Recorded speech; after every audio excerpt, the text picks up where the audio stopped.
ہم گئے ہیں مصر میں، دیکھے وہ آج بھی بحیرہ قارون کے نام سے ایک علاقہ مشہور ہے جہاں پر اس کا سارا خزانہ دھسا دیا گیا تھا عذاب کے طور پر۔ ہوا کیا تھا؟ اللہ نے بہت کچھ عطا کیا، لیکن حکم آیا موسیٰ علیہ السلام کی امت میں تھا کہ تو اپنے مال میں سے زکوٰۃ ادا کر اللہ کو راضی کرنے کے لیے۔ ان کی امت میں تو زکوٰۃ جو ہے 25% تھی، ہمارے ہاں تو 2.5 ہے، 1/4 زکوٰۃ دینا پڑتا۔ تو اس نے کہا یہ بہت زیادہ ہو جائے گا۔ حضرت موسیٰ علیہ السلام نے رعایت کروائی اللہ کی بارگاہ میں کہ اللہ اس کو کچھ رعایت دی جائے۔ اللہ بہتر جانتا ہے، رعایت بھی فرمایا تو رب تعالیٰ نے اتنا کہ فرمایا گیا کہ 1000 روپے میں 1 روپیہ دینے کا اسے حکم ہوا۔ بہت کم ہو گیا، 100 میں 1 کی بات نہیں کرو، 1000 میں 1 دینے کا حکم ہوا۔ اب اس حکم کے مطابق جب وہ اپنا حساب کتاب کرنے کے لیے بیٹھا تو کئی خزانے صرف زکوٰۃ میں نکل کے جا رہے تھے۔ 1000 میں 1 کے حساب سے بھی کئی خزانے صرف زکوٰۃ میں جا رہے تھے۔ تو جو خزانے زکوٰۃ میں جا رہے تھے ان کو دیکھتا اور حسرت میں پھر اس کی نیت خراب ہونے لگ گئی۔ کہا کہ اتنا مال میں فری میں مفت میں کسی اور کو کیوں دے دوں؟ کون کیا بگاڑ لے گا میرا؟ اس بات پر اس نے کیا کیا، ایک عورت کو جو زانیہ عورت تھی خریدا پیسوں سے اور کہا کہ موسیٰ پر تو تہمت لگا دی کہ تیرے پیٹ میں بچہ جو پل رہا ہے وہ موسیٰ کا ہے۔ یہ مالداروں کی چربی ایسی ہے کہ اللہ تبارک و تعالیٰ کی بارگاہ میں دینے کے لیے ہاتھ نہیں اٹھتا، لیکن غلط کاموں کے لیے ان کے پاس لاکھوں روپے بھی آ جائیں۔ رشوت دینے کے لیے آج یہ 10-10 لاکھ روپے خرچہ کرتے ہیں، سیٹنگ کرنے کے لیے 50 لاکھ روپے بھی دے دیتے ہیں۔ انکم ٹیکس والے اگر چھاپا مارنے آ جائیں تو ڈیلنگ کرنے کے لیے تو 500,000 روپے تو بات نہیں کرتے، لاکھوں میں بات کرتے ہیں، لاکھوں میں بات کرتے ہیں۔ اللہ کے گھر میں جب دینے کی بات آئے تو پھٹی پرانی 10 روپے کی نوٹ زیادہ سے زیادہ 50 روپے دے کر دن بھر وہ جتائے۔ اللہ کے گھر میں دینے کی بات آئے، اللہ ماشاءاللہ سب کی بات نہیں کر رہا ہوں، لیکن جس کا دل غافل ہو گیا ہے مال کی کثرت کی وجہ سے، ان کا حال یہ ہے۔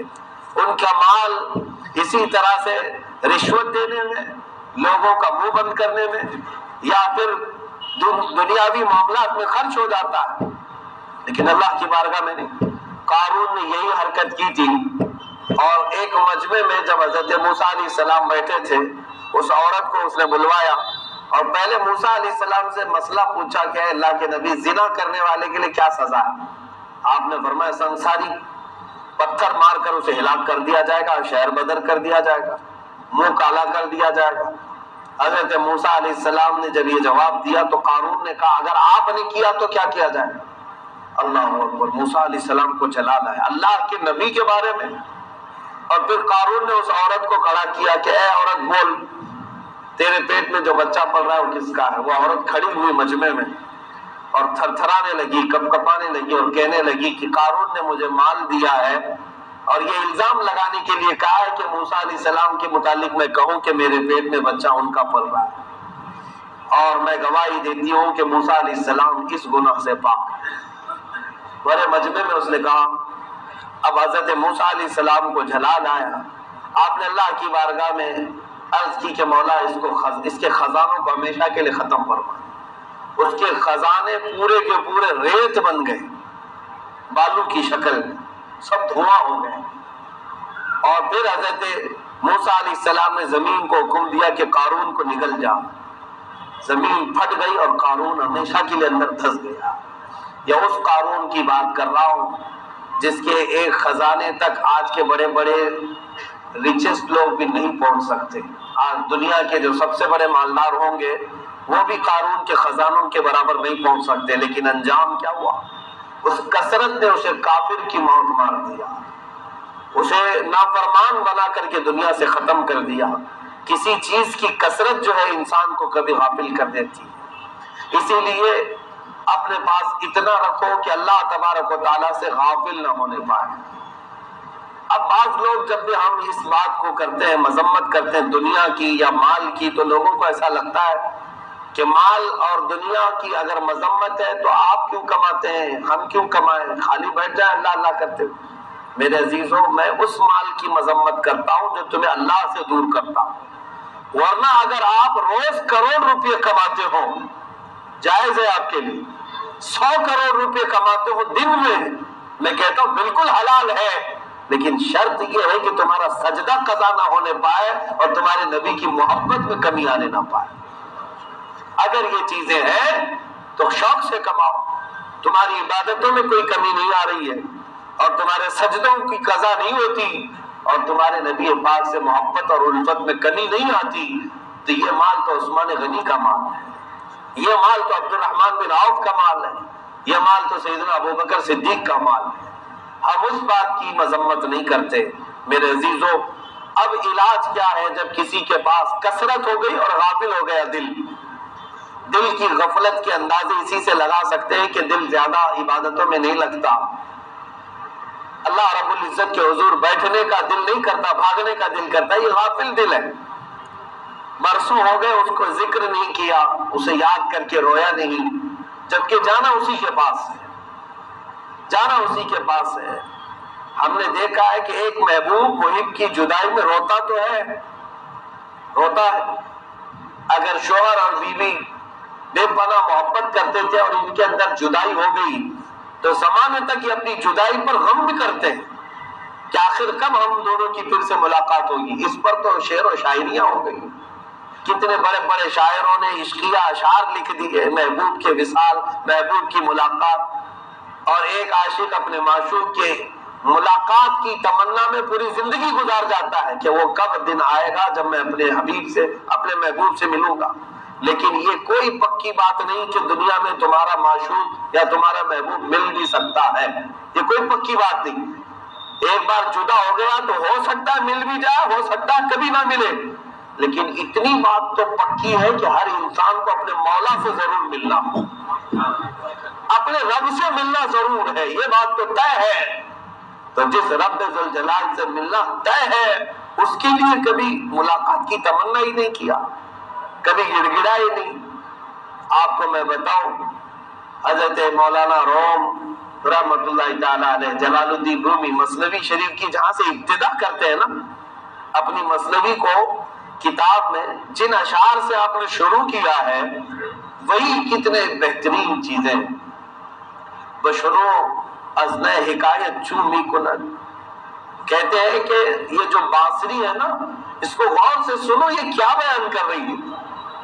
بانسری لکڑی کی ہوتی ہے نا، ہو سکتا ہے آپ نے دیکھا ہوگا بانس کی لکڑی سے، اور جب اس میں بانسری بجانے والا پھونک مارتا ہے تو وہ میٹھی میٹھی آواز نکالتی ہے، اس میں سے سر نکلتے ہیں اور اس سے سارے لوگ اپنا انٹرٹینمنٹ سمجھتے ہیں کہ اتنی پیاری آواز آ رہی ہے، سب کو سکون لگ رہا ہے، تفریح کر رہے ہیں۔ بانسری کی آواز پر کئی لوگ تھرکتے ہیں، کئی لوگ ناچ رہے ہیں، کئی لوگ اپنے دل میں ٹھنڈک محسوس کر رہے ہیں، لیکن مولانا روم فرماتے ہیں کہ غور سے سن، یہ کیا کہہ رہی ہے یہ لکڑی کی بانسری، تجھے تو باجا لگ رہا ہے، تجھے تو گانا لگ رہا ہے، حقیقت کیا ہے اس لکڑی کی؟ یہ اہل تصوف اور اہل اللہ سمجھ سکتے ہیں۔ کہتے وز جدائی ہاں شکایت بھی کنت، اصل میں یہ بات ہے کہ یہ جو بانسری سے جو آواز نکل رہی ہے یہ اس کے رونے کی آواز ہے کہ اس کو انسان نے اس کی اصل سے کاٹ کر کے اپنے باجا بنا دیا۔ لکڑی کو کاٹا گیا نا کسی درخت سے، تو یہ لکڑی اپنے اصل سے کٹنے کے غم میں رو رہی ہوتی ہے اور تم تو اس کو باجا سمجھ رہے ہو۔ کہ یہ بانسری کے متعلق بھی مولانا روم فرماتے ہیں کہ جب اپنے اصل سے دور آ گئی ہے تو یہ روز روتی رہتی ہے، روز روتی ہے، اور اس کو دنیا میں انسان یہ سمجھتے ہیں میٹھی آواز ہے۔ اس حکایت کا مطلب یہ ہے کہ انسان کو ہونا یہ چاہیے کہ وہ اپنے رب کی ملاقات میں روز تمنا کرے، روز تمنا کرے۔ یہی سورہ کی طرف میں پھر سے آتا ہوں، الہاکم التکاثر، اللہ نے فرمایا تکاثر نے تمہیں غفلت میں ڈال دیا ہے، یعنی دنیا کی بہت زیادتی نے تمہیں غافل کر دیا ہے۔ ہونا کیا چاہیے مولا، آپ اس غفلت کو دور کیسے کریں، یہ غفلت کی چادر ختم کیسے کریں؟ رب تعالیٰ فرماتا حتی زرتم المقابر، ہونا یہ چاہیے کہ تم جاؤ قبروں کی زیارت تو کرو. دیکھو قبروں کی زیارت کا مطلب یہاں پر صرف اور صرف بزرگوں کی اولیاء اللہ کی قبریں ہی مراد نہیں ہے بلکہ عام قبروں کے متعلق ہے. اور زیارت سے مراد صرف اس لیے نہیں کہ تم چادر چڑھاؤ پھول چڑھاؤ اور آ جاؤ بلکہ قرآن جس زیارت کی بات کر رہا ہے وہ یہ ہے کہ جاؤ دیکھو قبرستان میں اور قبروں والوں کے متعلق پوچھو کہ یہ کیا تھے کون تھے کب تھے اور پھر آج دیکھو کہ وہ کس طرح خاموش سوئے ہوئے ہیں. یہ تمہاری عبرت کی جگہ ہے. یہ تمہاری عبرت کی جگہ ہے جہاں تم سب پہنچو گے اور ہم بھی پہنچیں گے. میرے عزیزوں آپ کو اندازہ بھی نہیں یہ ایک سانس کی ڈور صرف کٹ جائے تو اس دنیا سے اس دنیا میں چلے جاتے.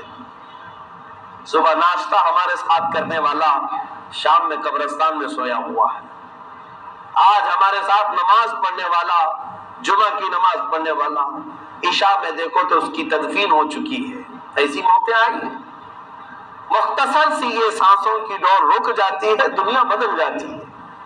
اسی لیے رب ذوالجلال نے فرمایا تمہیں چاہیے کہ جاؤ قبروں کو دیکھو. یہ بڑے بڑے لوگ بھی ہیں اس کے اندر بڑے بڑے پیسے والے جن کے پاس دنیا بہت آئی جن کو دولت بھی دی گئی گاڑیاں بھی دی گئی گھر بھی دیے گئے جائیداد بھی دیے گئے لیکن آج ان کے پاس ایک پھوٹی کوڑی بھی نہیں ہے جس میں یہ سو رہے ہیں. عزیزان گرامی وقار یہ عبرت کی جگہ ہے اور مومنین کو آج ہمارا حال تو یہ ہے خصوصیت کے ساتھ میں اکثر لوگوں کو دیکھتا ہوں سنیوں میں قبروں کی زیارت کا مطلب یہی سمجھ بیٹھے ہیں کہ جائیں خوب پھول چڑھائیں چادر چڑھائیں اور اس کے بعد آ جائیں ٹھٹا مارتے ہوئے ہنستے ہوئے. میرے عزیزوں ہم جو پھول انہیں پیش کرتے ہیں وہ در حقیقت اس لیے کہ یہ پھول اور پتے تسبیح پڑھتے ہیں اس تسبیح سے ان کو سکون ہو ورنہ یہ کوئی رسم و رواج کے طور پر نہیں ہے. ہو کیا رہا ہے قبرستان میں لوگ ٹھٹا مار کر ہنس رہے ہوتے ہیں لطیفے سنا رہے ہوتے ہیں. تمہیں اندازہ بھی ہے کہ وہاں کی زندگی کتنی سخت ہے کتنی سخت ہے. اس کثرت نے تمہیں ایسا غافل کر رکھا ہے. روایات میں ہے کہ اگر قبر کو کھول دیا جائے ابھی تو کھولی جاتی ہیں قبریں لیکن جن قبروں میں عذاب ہو رہا ہوتا ہے فرمایا گیا کہ اگر ان قبروں کے اندر کے حالات تمہیں بتا دیے جائیں تو تم دنیا میں ایک منٹ زندہ رہنے کو بھی پسند نہیں کرو گے. دنیا سے اوب جاؤ گے تھک جاؤ گے اگر وہاں کے حالات بتا دیے جائیں. اسی لیے قرآن کہتا ہے حتی زرتم المقابر جاؤ قبروں کو دیکھو. یہاں ممبئی والوں کے لیے تو حالات ایسے ہیں کہ 6 مہینے کے بعد قبریں کھد جاتی ہیں. اکثر جگہ پر یہ حالات ہیں. ہم انہی لوگوں کو پھر سے نکال رہے ہوتے ہیں جن کا ڈیل ڈول کیا تھا ان کا حسن و جمال کیا تھا ان کی صحت کیا تھی لیکن کبھی ان کا پاؤں پکڑ کر نکال رہا ہوتا ہے گور کو کبھی ان کا سر ہاتھ میں آ جاتا ہے کبھی ہاتھ میں آ جاتا ہے. ٹوٹی ہوئی ہڈیاں قبر میں اس کے سوا کچھ نہیں ملتا. عزیزان گرامی وقار یہ زندگی کے ختم ہونے کی سچی داستان ہے اس میں کوئی شک نہیں کر سکتا. آج دنیا کا اگر سب سے بڑا سچ جسے نہ چاہتے ہوئے بھی تمہیں ماننا پڑے گا وہ موت ہے. تم ہزار نہ چاہو لیکن تمہیں تسلیم کرنا پڑے گا کہ موت آنی ہے موت ہے. چاہے وہ ہندو ہو کہ یہودی ہو کوئی عیسائی ہو کہ سکھ ہو کوئی ہو اس چیز سے انکار نہیں کر سکتا. اسی لیے قرآن کہتا ہے تمہاری تکاسل تمہاری غفلت کو اگر کوئی چیز ہٹا سکتی ہے تو وہ قبروں کو دیکھو جا کر. اسی لیے وہ بات مجھے یاد آتی ہے حضرت سفیان ثوری رضی اللہ تعالیٰ ایک جنازے کو دیکھتے ہیں جس میں ایک چھوٹی 8 سال کی بچی جنازے میں پیچھے پیچھے چل رہی تھی. اس کے باپ کا جنازہ تھا وہ روتی ہوئی جا رہی تھی اور کیا کہہ رہی تھی کہ بابا جان آج ہمارے گھر پر کیسی بڑی مصیبت آ گئی آپ ہم کو چھوڑ کر چلے گئے. ہمارے گھر پر آج بہت بڑی مصیبت آئی ہے ہم تنہا ہو گئے اور آپ ہمیشہ کے لیے رخصت ہو رہے ہیں. وہ بچی پیچھے چیخ مار کر رو رہی تھی. حضرت سفیان ثوری نے اس بچی کے سر پر ہاتھ رکھا اور کہا بیٹا تمہارے گھر پر بڑی مصیبت نہیں آئی سب سے بڑی مصیبت جو اس سے بڑی ہو نہیں سکتی وہ تمہارے باپ پر آئی وہ موت ہے. موت سے بڑھ کر کوئی آزمائش نہیں ہے. جو تمہارے باپ پر آئی ہے وہ تمہارے گھر پر تھوڑی نہ آئی ہے. ایک بار تو وہ جدا ہوا ہے، کل سے پھر تم کھانے پینے پہ لگ جاؤ گے، تمہارے معمولات ویسے ہی چلیں گے، لیکن تمہارے باپ کے متعلق سوچا کہ اس کی آج تو پوری دنیا بدل چکی ہے۔ جو آزمائش آج تمہارے باپ پر آئی ہے وہ ابھی کسی پر نہیں آئی، تم پر۔ موت سے بڑھ کر کوئی آزمائش نہیں۔ پھر دوسرے دن حکایت میں لکھا ہے کہ دفن ہو گیا وہ شخص، دوسرے دن قبرستان میں حضرت سفیان ثوری گئے ہوئے تھے، تو یہی 8 سال کی بچی اپنے باپ کی قبر کے پاس بیٹھی رو رہی تھی۔ 8 سال کی بچی تھی، اپنے باپ کو قبر میں یاد کرتے ہوئے رو رہی تھی کہ بابا جان آپ بیمار تھے، میں دوائیاں لا کر آپ کو دیا کرتی، آپ اٹھ نہیں سکتے میں بستر جھاڑ دیا کرتی، میں آپ کو شال اوڑھا دیا کرتی، آپ کو پانی اور کھانا میں پیش کر دیا کرتی۔ کل کی پہلی رات آپ نے قبر میں گزاری، میرے بنا آپ نے رات گزاری ہے، آپ کو دوائی کس نے دی، آپ کو کھانا پانی کس نے پیش کیا، آپ کا بستر کون جھاڑا، آپ کی شال کون اڑایا۔ یہ بچی ننھی سی اپنے باپ کی قبر کے پاس بیٹھ کر گریہ وزاری کر رہی تھی، پیچھے حضرت سفیان ثوری کھڑے تھے، آئے اور اس بچی کو اٹھایا اور کہا بیٹا اب اپنے باپ سے وہ باتیں مت پوچھ، جو کچھ تو دنیا میں کرتی تھی یہ مت پوچھ، بلکہ اپنے باپ سے یہ پوچھ کہ بابا جان جو ہم نے کفن پہنا کے بھیجا تھا فرشتوں نے اس کو باقی رکھا ہے یا چھین کر ننگا کر دیا ہے، یہ پوچھ اپنے باپ سے کہ ہم نے تو تمہیں سجا سوار کر کے بھیجا تھا، بابا جان تمہارا چہرہ کل جیسا تھا ویسی ہی ہے یا پھول کر پھٹ چکا ہے۔ اپنے باپ سے یہ پوچھ کہ ہم نے تمہیں نہلا دھلا کر کے بھیجا تھا اسی طرح قبر میں موجود ہو یا ہر جگہ سے نجاست نکل چکی ہے۔ یہ حالات ہیں۔ حضرت سفیان ثوری یہ کہتے کہتے رو پڑے، اتنا روئے کہ ان کی داڑھی بھیگ گئی اور کہا مولا اس سے بڑی آزمائش کچھ نہیں ہے۔ اسی لیے حضرت عثمان غنی رضی اللہ تعالیٰ عنہ کا حال یہ تھا کہ مصلی بچھاتے اور اگر قبروں کا کوئی ذکر کرتا تو اتنا روتے تھے کہ ان کا مصلی بھیگ جاتا، ان کا غلام مصلی نچوڑ کر کے سکھایا کرتا تھا۔ حضرت عثمان غنی سے پوچھا گیا آپ صرف قبروں کے ذکر پر اتنا کیوں رو پڑتے ہیں؟ حضرت عثمان غنی کہتے ہیں تم نہیں جانتے یہ وہ منزل ہے کہ یہاں سے اگر نکل گیا تو ساری منزلیں آسان ہیں، ساری منزلیں آسان ہیں، اور اگر یہاں پھنس گیا تو ہر منزل اس کے لیے مشکل سے مشکل ہو جائے گی۔ میرے عزیزو جانا تو وہیں پر ہے، انہیں قبروں میں۔ اسی لیے مولا تعالیٰ نے جو فرمایا حتی زرتم المقابر، جایا کرو قبروں کو دیکھ آیا کرو، قبروں کو دیکھ آیا کرو۔ حضور اکرم صلی اللہ تعالیٰ علیہ وسلم ایک مرتبہ حضرت ابو ہریرہ رضی اللہ تعالیٰ عنہ کے ساتھ مدینہ طیبہ کے باہر جہاں لوگ کوڑا کرکٹ پھینکا کرتے تھے، کچرا پھینکا کرتے تھے، بڑا سا کوڑا دان تھا، وہاں تشریف لائے، لوگ وہاں پر اپنی میتوں کو بھی پھینک دیا کرتے تھے۔ زمانے جاہلیت میں کفار و مشرکین گڑھوں میں اپنے مردوں کو ڈال کر چلے جاتے تھے، وہاں گڑھے کے قریب کھڑے ہوئے حضور پاک صلی اللہ علیہ وسلم دیکھنے لگے وہاں پر پڑے ہوئے کچرے۔ حضرت ابو ہریرہ رضی اللہ تعالیٰ عنہ نے پوچھا یا رسول اللہ صلی اللہ علیہ وسلم کیا آپ ملاحظہ فرما رہے ہیں، کس چیز کو دیکھ رہے ہیں؟ نبی رحمت صلی اللہ تعالیٰ علیہ وسلم فرماتے ہیں ابو ہریرہ یہ دیکھ رہے ہو یہاں کچھ ہڈیاں پڑی ہیں، کچھ کھوپڑیاں پڑی ہیں، کچھ کپڑے ہیں، تم دیکھ رہے ہو؟ کہا یا رسول اللہ یہ تو مردوں کی ہے۔ رسول پاک صلی اللہ علیہ وسلم نے فرمایا ابو ہریرہ یہ ہڈیاں اپنے زمانے کے بڑے بڑے پہلوانوں کی ہیں، بڑے بڑے فورما تھے، یہ بڑے مال والے تھے، ان کی سواریاں ایسی تھی کہ لوگ دیکھنے کے لیے کھڑے ہوتے، یا ان کا لباس ہے جس پر یہ فخر کرتے تھے۔ آج یہ کوڑا کرکٹ میں ایسے لت پت ہو چکے ہیں کہ ان کے نشانات غائب ہو چکے ہیں۔